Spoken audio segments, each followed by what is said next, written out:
kind of important also to keep score as to what exactly has been happening up on Capitol Hill to get some outside observers' sense of how the hearings are going.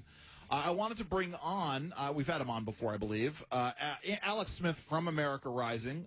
We're just going to talk a little bit about what that organization does. But Alex, where do you think things stand with this Kavanaugh hearing process? Thank you so much for having me.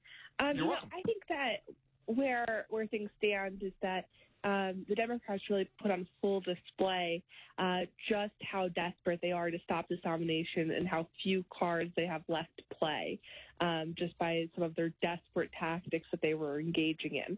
Whether it was Cory Booker's faux Spartacus moment, pretending to break the Senate rules in this most dramatic fashion, only to later reveal that he hadn't actually broken them.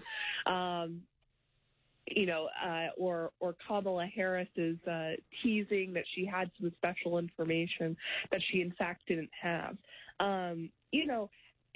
I think that what they were showing was that they just don't have a coherent strategy to stop this nomination, that Judge Kavanaugh is an extraordinarily qualified jurist, and, they weren't able to pry away some of those Republican votes that they were hoping to pry away.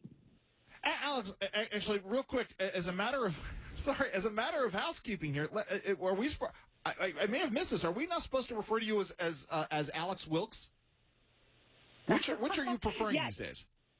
Well, I actually just got married, so Alexander Wilkes is fine. Mazel tov.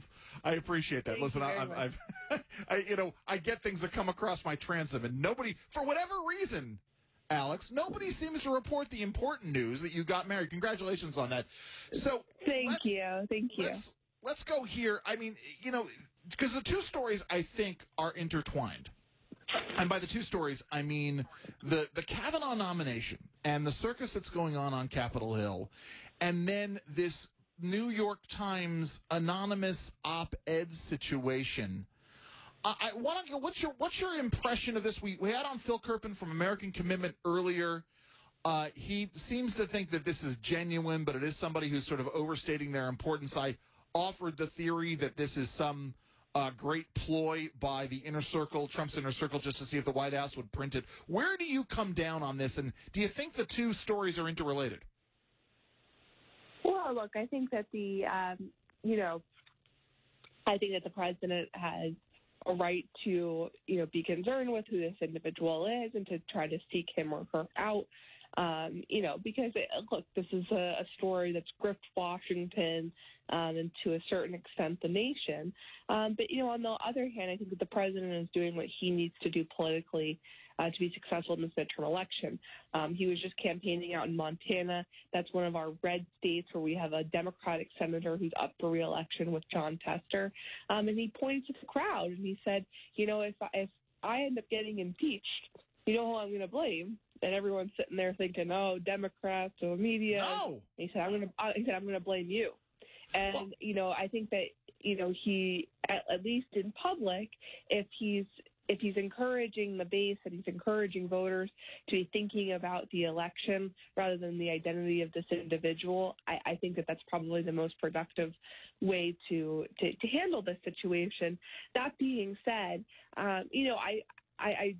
I think that it's generally true, and most Democrats would be willing to privately acknowledge that Judge Kavanaugh, made no serious, errors in his testimony, that he was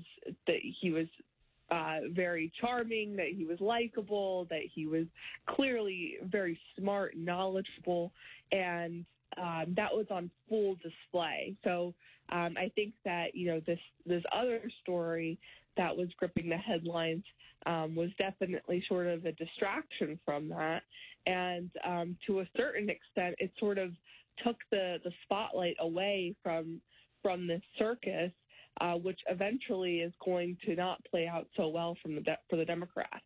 So in that way, I think that you could.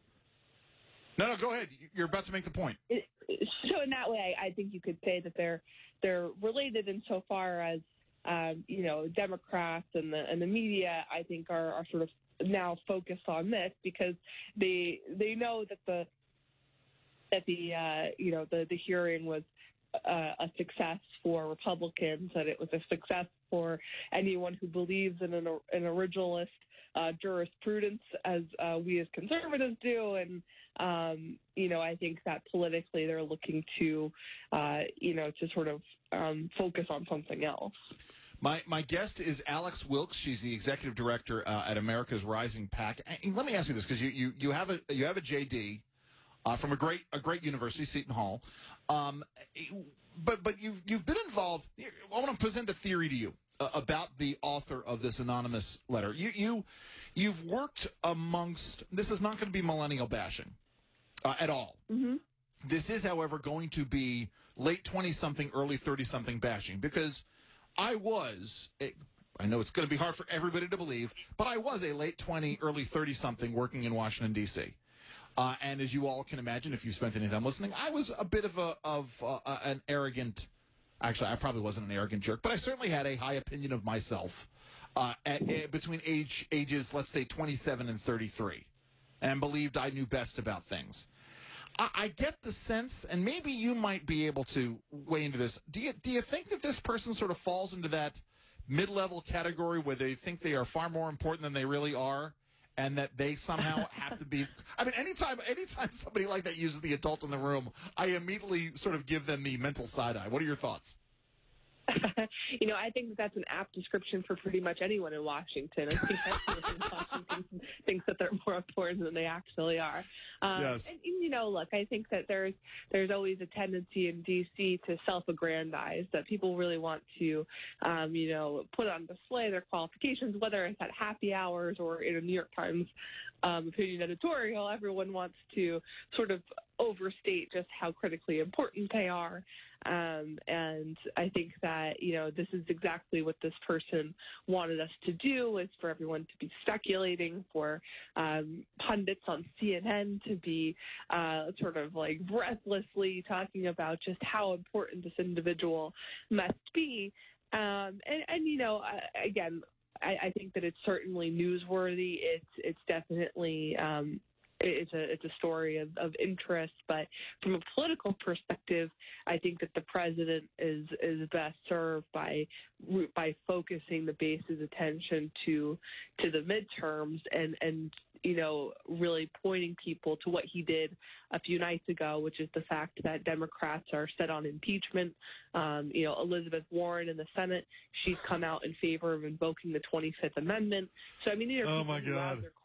They have their claws out. They're out for blood, and I think that he is best served to remind the voters about that who put him in office, because I don't think that that's generally what they want to see happen. I will say I heard a great leftist phone call on the radio the other day from someone who said that part of the reason why Trump is sort of embracing all of this madness, the accusations of madness, is that. Well, if he were to get indicted, he would then offer the insanity plea, which I thought was a very funny way of looking at it. Listen, tell us a little bit about America's Rising PAC and give us your thoughts on where things stand with the midterms. Absolutely. So America Rising is the GOP's premier opposition research organization. So we watch Democrats all day, so you don't have to. And boy. We're keeping an eye not just on these 2018 Democrats.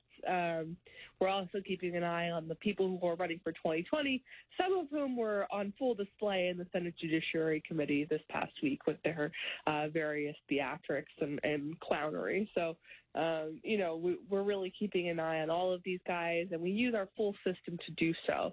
That includes a network of trackers in the field across the country. These are, the guys with the cameras that are following these candidates around, getting them to sort of melt down over basic questions about their record and their positions. To our very dedicated researchers in the D.C. area who are methodically going through public records and public statements to put together narratives on these Democrats that we can use come election time. And so that's exactly what we're doing, is we are repeatedly defining these Democrats just because, we know that in this 24/7 media cycle that we live in, that it's really easy to miss some of these moments. So, when someone like Elizabeth Warren, during a very busy week like this, talks about invoking the 25th Amendment, we want to make sure that people really hear that and see that. So we're constantly communicating these moments out there for people to see. I mean, it's really clear, right? As we look at the depths to which the Democrats are willing to go in terms of this Kavanaugh nomination and the misstatements and the misrepresentations that they're willing to do, the ultimate lesson in all of this is that elections matter, and they matter for the long term. You go back and you look at what was said back in the 2014 midterms. And how important it was for the Supreme Court at that point, or the 2010 midterms as well. All of these things, it's all enormously important. How do folks find out more about America's Rising PAC? How do they get involved? They can go to AmericaRisingPAC.org. They can follow us on social media. We have a Facebook page and a Twitter feed that we're constantly updating with news about Democrats and videos. You can head over to our website right now or any of our social media pages to see most recently a video of former Vice President Joe Biden lashing out at one of our trackers, calling him a name that I don't think I can repeat on the radio, but no. It's certainly worth the watch. All right. Well, you know something. I'll make sure we get that up on the show page. And congratulations again on your wedding. Have you taken your honeymoon, or are you waiting until after the midterms?